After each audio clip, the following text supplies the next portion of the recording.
Seria possível que os seres extraterrestres curassem seres humanos de doenças incuráveis em estados terminais? Existem casos na bibliografia ufológica e também na bibliografia médica, onde tais ações são associadas a milagres. Bom dia, boa tarde, boa noite, boa madrugada, onde você estiver. Eu sou Teri Lynge-Kehl. Sejam bem-vindos ao canal Desvendando Mistérios.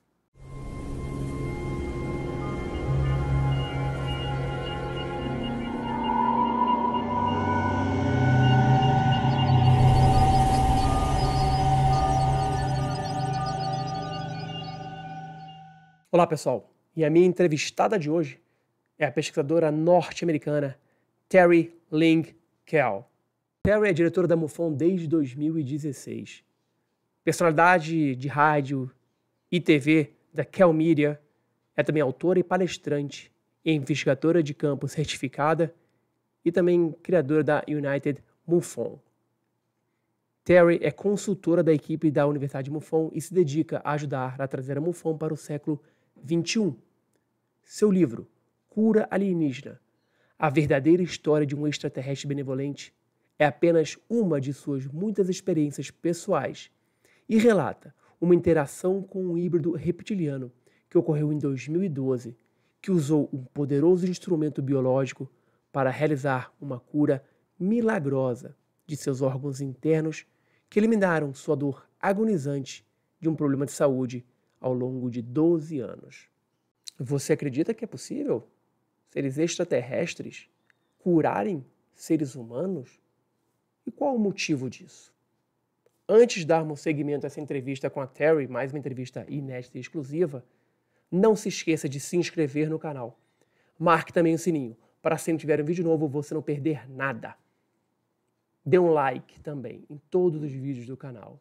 E é claro, comente o vídeo, eu quero saber o que você acha, eu te perguntei. Quero saber a sua opinião. E compartilhe o vídeo e o canal para que a gente possa crescer mais ainda.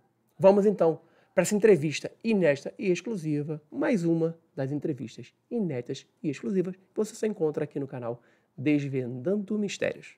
Hi Teri, thank you very much for accepting my invitation and welcome to Desvendando Mistérios channel. Wonderful. Well, thank you for having me. Oh, it's going to be a pleasure. I watched your presentation at the MUFON Symposium in Cincinnati, and it was amazing. A subject that's very curious and very interesting as well, because, you know, we always heard about aliens that abduct you and do something and hurt you in several ways. But your presentation, your subject, your research was amazing. And I will start with the same question that I asked to all my guests. What led you to get involved with UFO research? Well, it started in, I'm gonna say about 2008, actual UFO research. I had an experience in 1979 with a UFO. It was my first experience, and I had never really spoke about it. I didn't want to say too much, you know, because back in that time, people thought you were a bit off, a little bit crazy if you spoke about those things, because it wasn't common knowledge. People were not discussing it openly. And I had been working for Honeywell Aerospace as a secretary, and I didn't want to lose my position or the opportunity to have my job back. I was on a layoff, and I was waiting for a Gemini project to begin, and I didn't want to say anything back in 1979 because I didn't want people thinking I was off my rocker. So it all really kind of started back then, and something very strange happened in 2008. I was sitting in my home, and I wasn't thinking about UFOs at all, and all of a sudden a voice came to me, literally an audible voice, and that was not uncommon. I had been contacted since I was very young by different voices, and I always believed it was the Lord, and I was guided by him. I always felt very chosen by him for different things, and this was no different. And I heard him say to me, go to the computer and report your sighting. Well, that sighting happened 29 years earlier, so it was pretty odd for that voice to say that to me in 2008. But I knew exactly what he was talking about, and I got up and I went to the computer, which was only about 10 feet away from me, and I didn't know how to report a UFO, so I just typed in report a UFO, and up came MUFON. And pretty much that is what started the MUFON portion of my life. What was in 2008 when I uploaded, and I wrote everything down as it, came to me from 1979.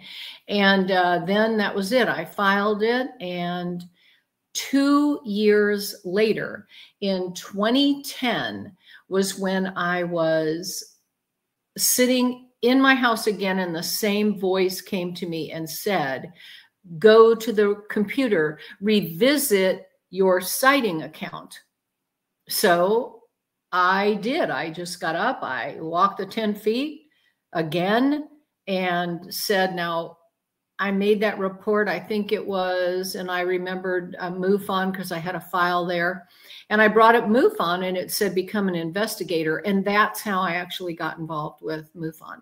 I became an investigator at that time and started learning about what had actually happened to me in 1979. So I was ready at that point to talk about it. And that was how I got involved with MUFON. And I know that case that happened in 1979 was very compelling. Yes, incredibly compelling. Yes. And well, this is going to be I'm going to ask you a question, and then I'm going to question about that. Your research is your research is mainly based on the healing of people by aliens. Right. Who are these aliens? Well, this is the good question, $1 million question, if you will, because I don't have names. I don't have any knowledge of where they came from. What I understand is that these are a reptilian group of hybrids that actually came. This one that came to me was a reptilian. And I say reptilian because he had the snout of a lizard, look. So that obviously wasn't a tall white. It wasn't a gray. It wasn't any other type of extraterrestrial that I knew of. This was a very short, 4-foot max, very large, wide, buff kind of looking extraterrestrial. And it had to have been a hybrid because of the coloration and the way that this thing moved. And, it was very unique, incredibly unique.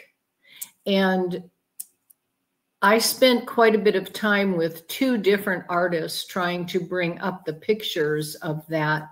And I don't know if you have any of my pictures from the slide presentation that I presented at the symposium, but that was the 2 different people that I shared were both artists, and they came up with exactly the same looking thing. So I knew then that I was doing the best I could to describe what I had seen. So, I to this day don't know where they come from, to answer your question completely, but I don't think they're from here. They're not from the earth. Yeah, suppose not, of course.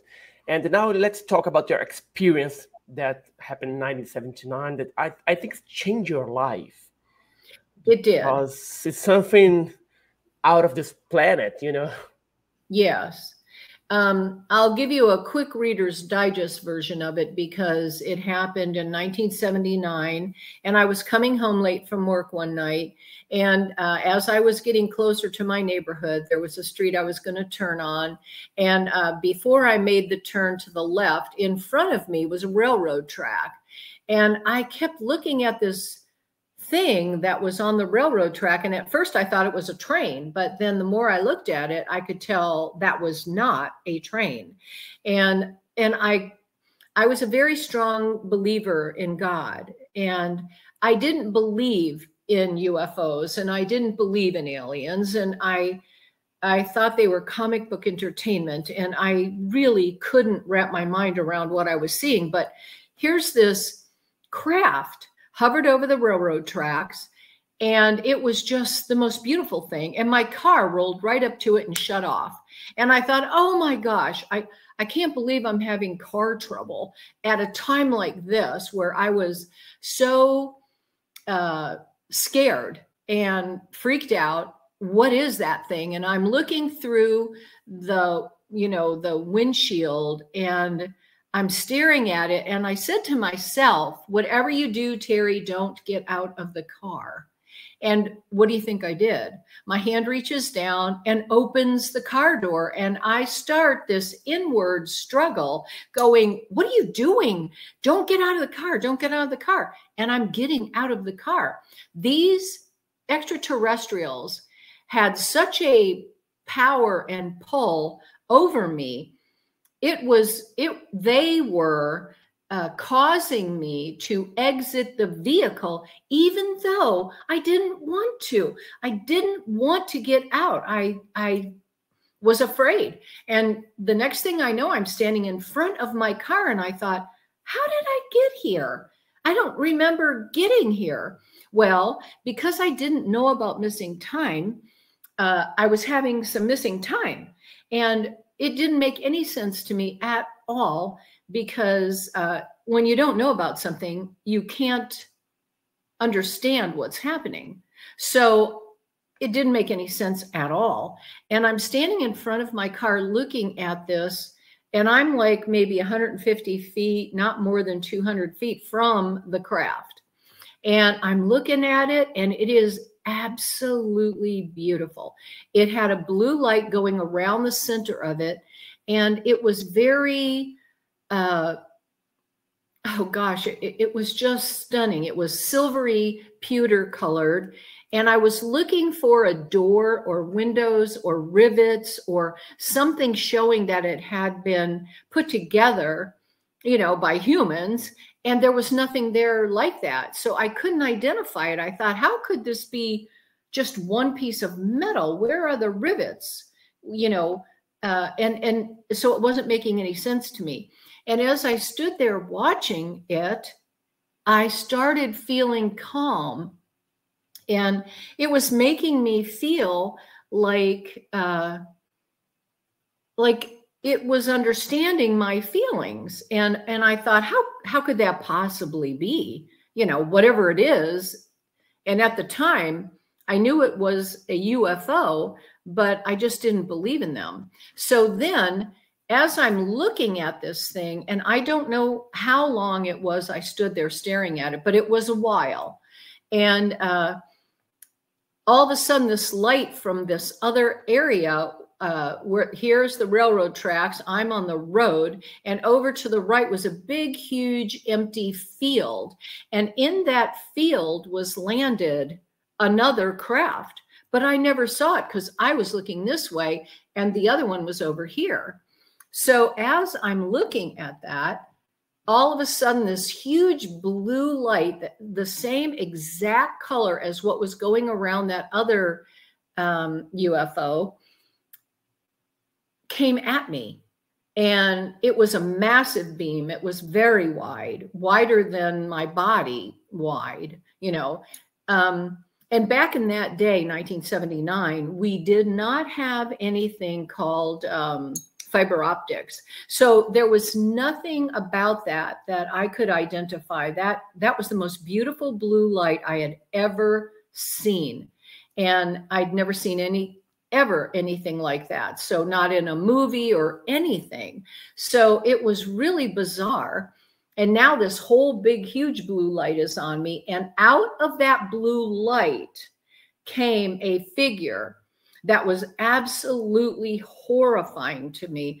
It was a tall white with a big head and big eyes and a very thin neck and long arms, very long arms, very thin body, incredibly thin. And I didn't want to look at it. I was just like, oh my God, you know, and I tried to look away. I kept trying to look away.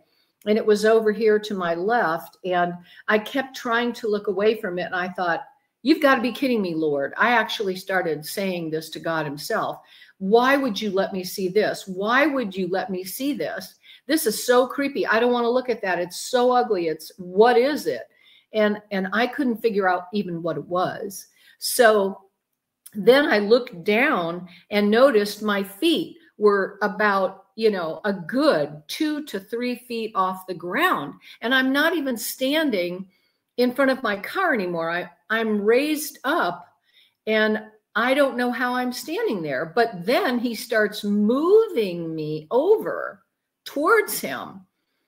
And, you know, I'm like, no way, I am not looking at that. And I start looking away. And the next thing I remember, because I must have been so freaked out, I did get a close glimpse of his face and it was frightening. And once I was on the craft, that's where I woke up. I woke up and I was laying on this long white table. It had like a soft, glowy light coming out of it. And the walls in there were all white, pure white, a soft glow. And the floors were white. The ceiling was white, a soft glow. And I really couldn't make out anything much else. And I could see these two beings down by my feet. And they were very scary. I lifted up my head from being laid flat. And I noticed I had my uniform on from work and I had my sandals on my feet. And I thought, okay, I'm fully dressed. I got to get out of here.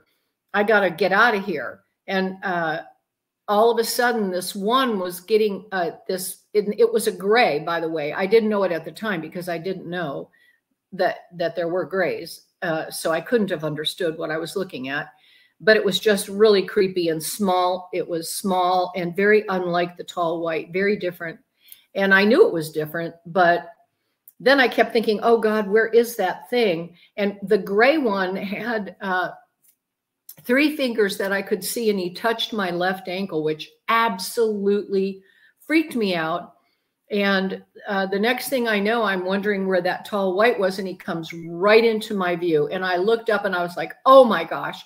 I looked right into that face of that tall white. And he was so creepy. And he spoke to me and said, we will not harm you. We will not take you. And I thought, take me?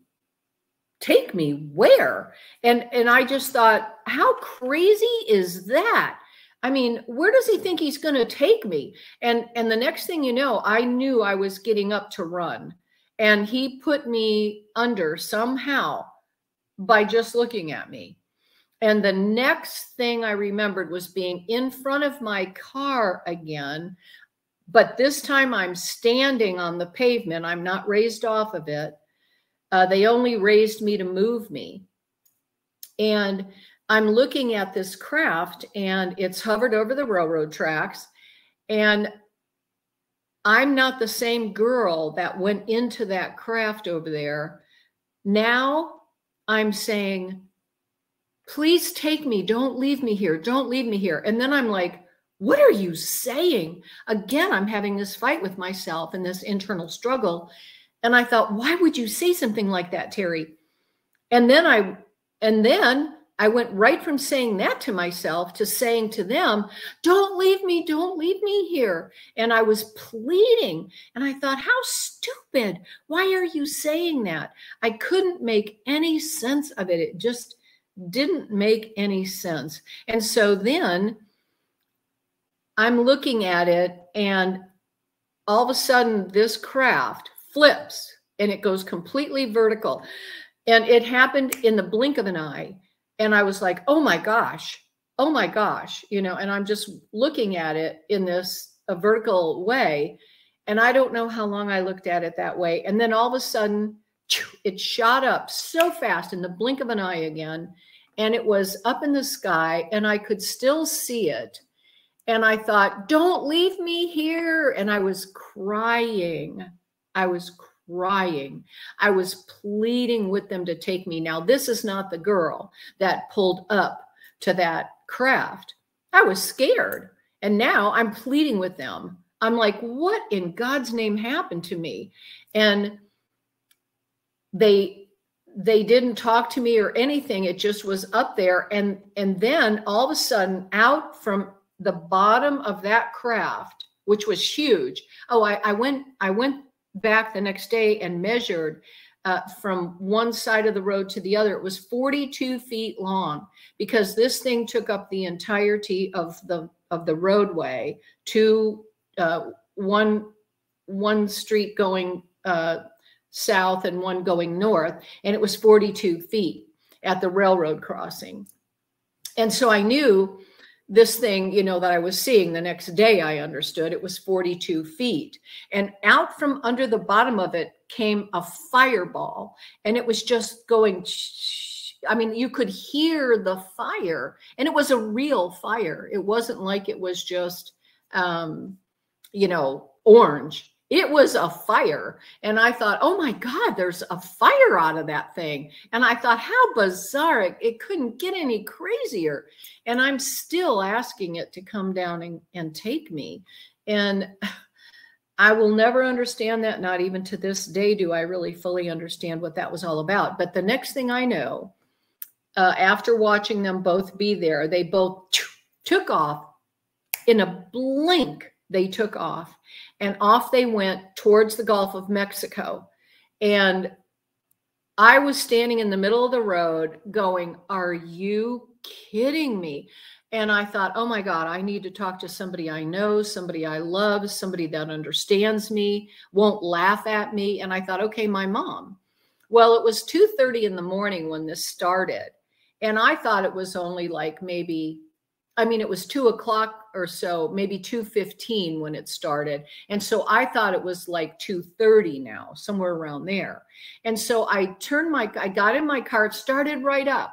This car that had shut off, which I thought died, started right up. And I went over to my mother's, knocked on her door, and her husband came to the door and said, Teri, what are you doing here so early in the morning? And I thought, early in the morning, it's late at night. What is wrong with him? He doesn't even know what time it is, because I had no clue that I had lost time, because I didn't know about it, you know, or believe in it. So at any rate, the next thing I knew, I'm seeing my mom, and she goes, let her in. And so I came in and I said, Mom, sit down. I got to tell you what just happened to me. This is so bizarre. You are not going to believe this.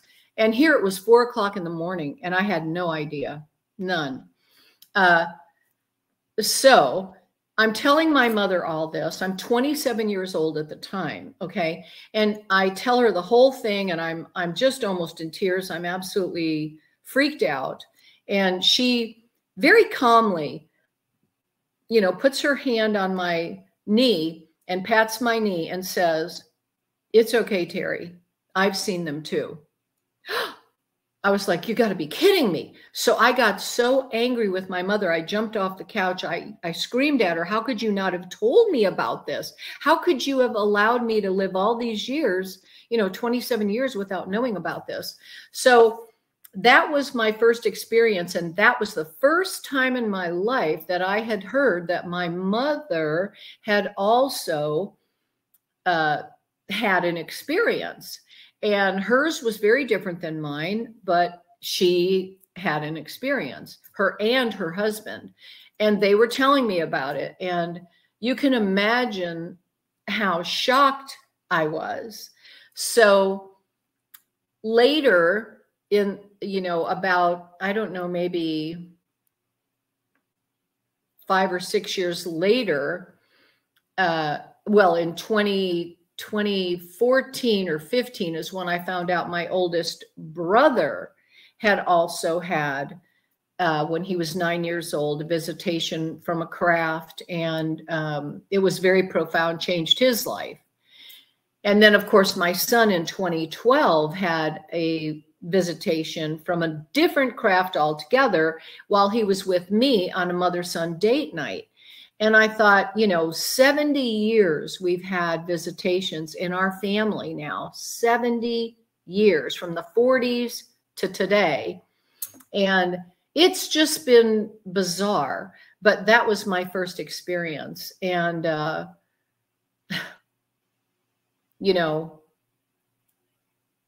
it changes everything about who you are, what you believe, how you interact when you read these things about other people's experiences. I understand. That's why I got involved with MUFON. I stayed with MUFON because I wanted to help people that have had these bizarre, absolutely crazy experiences. Yeah, I can understand that, because I feel the same when I research a case. Yeah. My objective is to help the people to understand what he or she saw. Right. And about your research, is there any reason for the aliens to heal these people? Because there's no many people that they heal it. There are any reason for that, and why don't they give the cure for many of diseases in our planet? I don't know that they haven't. If they have, then our government is not sharing it with us. However, I don't know why they choose to heal some of us, but they do. And many, many people have been healed in many different ways. And like I explained with the night that I saw in 2012, the reptilian that healed me, it was a wand he was holding that was like a V, but with a Y. And, it was this very strange device that he actually inserted and went to the area where my surgery had been botched. And he healed it that night by wrapping this device. One of the parts of the device went inside and the other one went outside of me, and created a vibration, created heat and pressure. And that's how the healing happened. Now, other people are healed by just a touch or a wave of a hand. Others are healed through like dream visitations. So many people have been healed, and why they don't do it all the time, I don't know. Why they don't share this information that this wand had, although, like I shared at the MUFON Symposium, I remember in 2012 telling everybody that this reptilian used a wand that looked like the tentacles of an octopus. And I showed the picture of what the artist rendition was of that. And in 2019, the science found out that the octopus's tentacles are used for regeneration and now being used in healing. My experience happened in 2012 when nobody knew anything, and I was telling them about the tentacles of the octopus, and now surgeons are using octopus tentacles for regenerating tissues and cartilage and different things like that. So it has come to fruition. It has come to pass, what I shared. And that's very validating for me. So perhaps the extraterrestrials are now giving us the information and it's coming forward. So I can't really say, Diego, that they don't understand. Maybe they are behind that information. And there are some most common type of disease healed by these beings. Yes, a lot of them, a lot of the healing have been of cancers. They've been sometimes different problems that happen in the digestive tract, different problems that happen in the heart, you know, this kind of things, cancers, diabetes. I've even heard of some people being healed of things that happen in the temporomandibular joints, in their teeth, you know, all eyesight, all kinds of different healings. So why do they do it? I'd lie if I said I knew. I don't know. I don't know. And the most impressive is that a person that has a disease and happened this healing, and then when the person comes back to the doctor, well, you're healed. There's nothing. You're cured. So how can the doctors can explain it? They cannot. They cannot. They can't. Absolutely can't. And you had the opportunity to talk, unless one of this doctor that had this case, one of this case. Well, my doctor, this is very strange. I was at Tampa General in Florida at the time when I had my botched surgery. As a matter of fact, I had to have the surgery 2 times because they made a mistake the first time and I had a bleed. So I went back the second time for them to heal the bleed. And that's why I had such immense pain. Now, I do believe, just without any real documentation, that what had happened to me, I needed what is known as a subtotal colectomy. So that's the removal of the whole large intestine from your body. And it was diseased and it would have turned cancerous. So the doctor knew that I had this, but now remember, my healing didn't take place for 12 years. So by that time I went back, but that doctor was not there.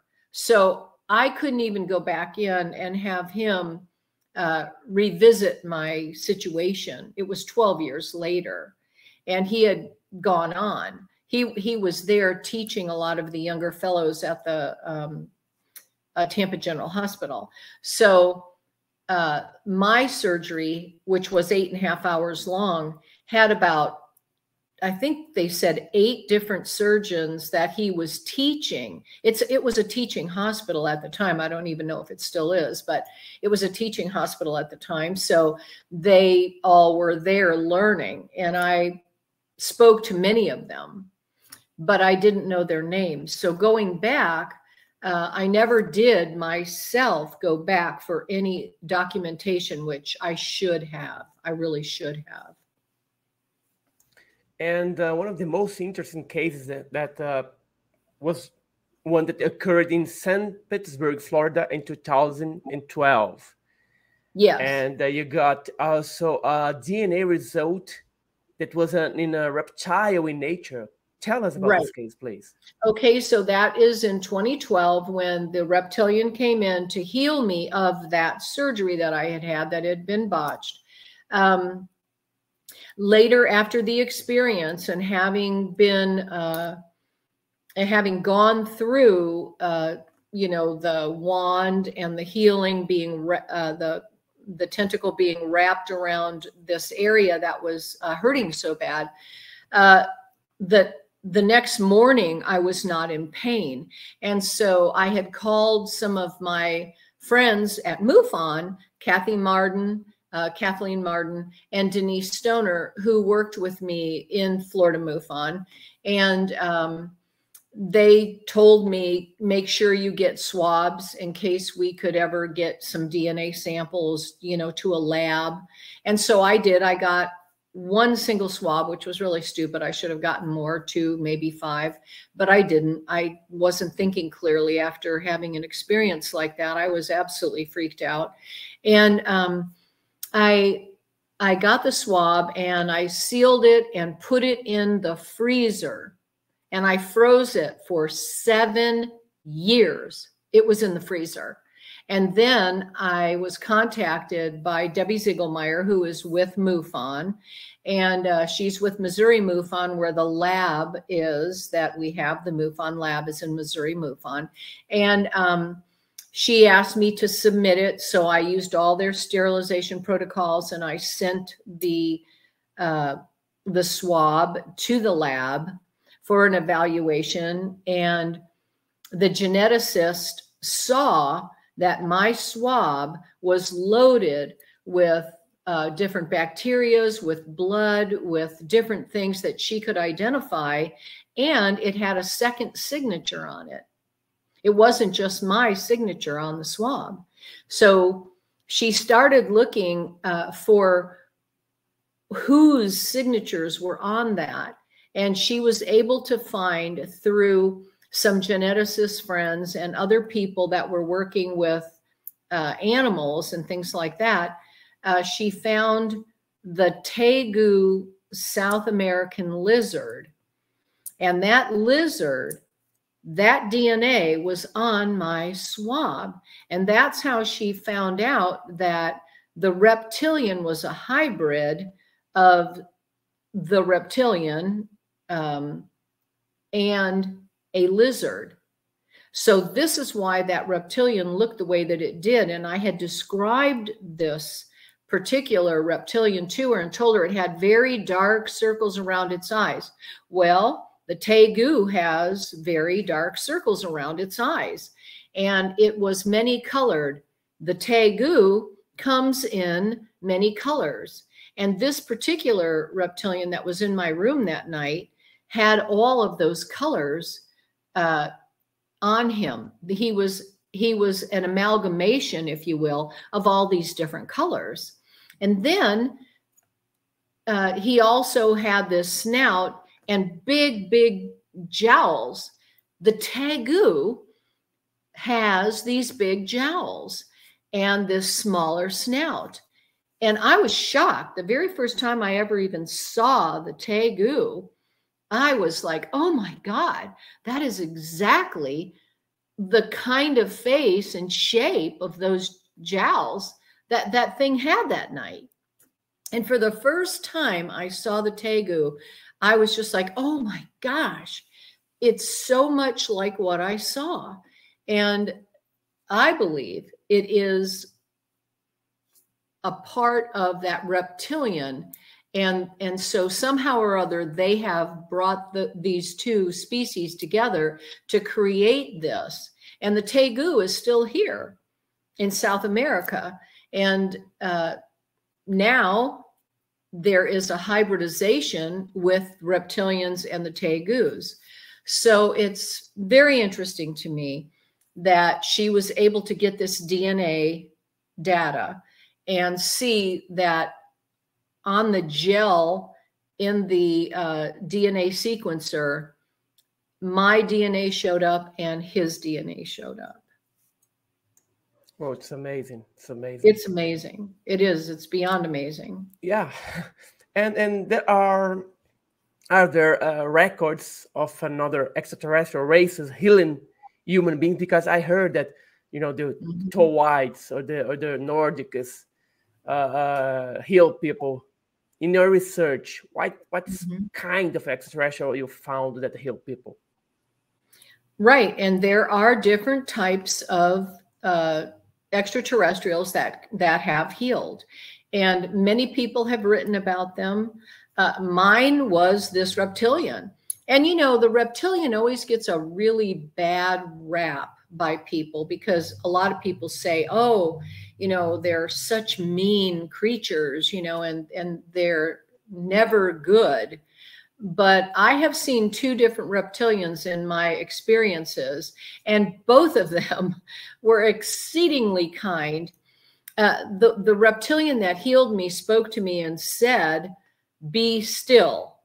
Obviously, unbeknownst to me, I was freaking out and I wasn't being still. And he was so kind and gentle when he approached me, and he never scared me. He never did anything that was frightening. You know, so I don't know about all the other types of extraterrestrials that heal people, but they do heal people, you know, and they have healed people. So, and in different ways. So, I mean, I really think it's something that we need to look into a lot more. We need to get more information on all of this. And how's your research viewed by the medical community? Well, the medical community hasn't responded to me. So I'm not really sure. I think that they're absolutely dumbfounded by it. You know,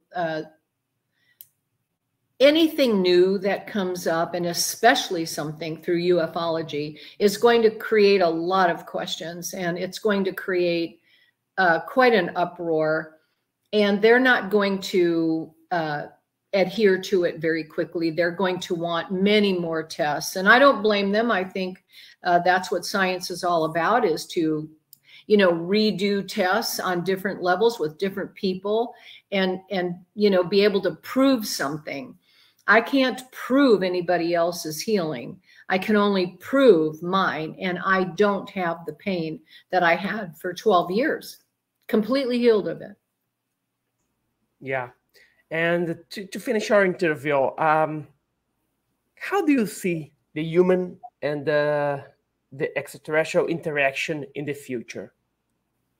Well, I believe that it's going to continue. I don't think that they have never backed down. They've been here before we were here. And there's proof of that. You know, they're all over the walls from everywhere. The Mayans have seen them. The Indians have seen them. They've been seen all over the world, in every culture, you know, and Göbekli Tepe, you know, you name it, they're there. And even in Israel and different places on the walls, we have proof that they've been seen. And many of the things have been covered literally by the sands of time. So these beings have been with us for a very long time. I do believe that they're going to continue to be with us, you know, until we're no longer here. And I don't know at what point that will be, but I do believe that thousands upon thousands of people have experienced UFOs, have experienced beings, have seen the crafts, you know, and I don't believe that's going to end anytime soon. I think that we're always going to be looking at them and trying to find out. I do think they give us information. It is coming forth. We're getting more information as we move forward. And I think that it's all coming from them, because they do control a lot of these things. When you're in the presence of an extraterrestrial, they are in charge of how that process works. They move you, they take you, they, you know, can heal you. There is just so much. They speak to you in your own language. You know, somebody in the Spanish community or the German community or even the English, hear them in their dialect.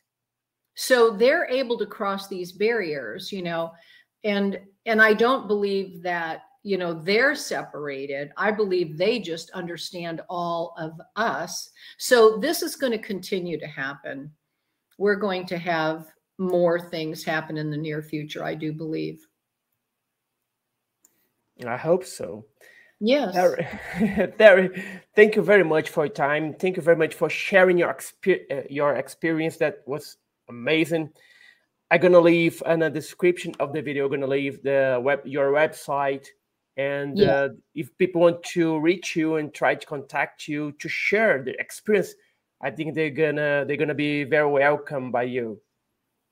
Sure. I'd be happy to talk to anybody. And they can reach me by going to my name, terilyng.com, TERILYNGE.com, or I'm the director of memberships with MUFON. They can go to DOM@MUFON.com. That's perfect. I'm going to leave all the links in the description of the video. So once again, Teri, thank you very much. It was a pleasure to meet you in Cincinnati, and I hope you can keep doing our job at MUFON. Thank you very much. You're very welcome. Thank you.